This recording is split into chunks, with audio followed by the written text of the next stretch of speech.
Today's guest is the one and only Sinang Soti. Magandang dalaga sa umaga.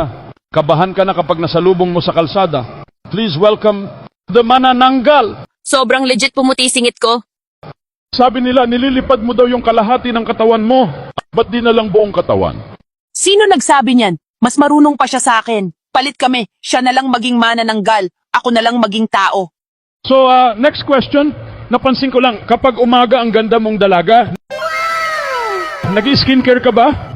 Yes po! Yung skincare ko, dugo ng mga tanga na nasa labas pa rin kahit gabi na. May nagsend ng tanong si Buntis Mami Tony 101. Ano raw masasabi mo sa mga buntis na takot sa'yo? Di wag silang magbuntis. Charot! Wag kayong kabahan mga kapwa ko nanay. Nagbuntis na rin ako. Wala naman dumalaw sa aking manananggal. Hindi to totoo. Panakot lang yan ng matatanda. Ano ang message mo sa mga nagsasabi na ikaw yung kumakalabog sa bubong nila pag 3 a.m.? Pawat naman kayo! 3 a.m.? Busy ako niyan sa Netflix. Yung narinig nyo, pusa at daga lang yan. Nagpapanggap na Tom and Jerry.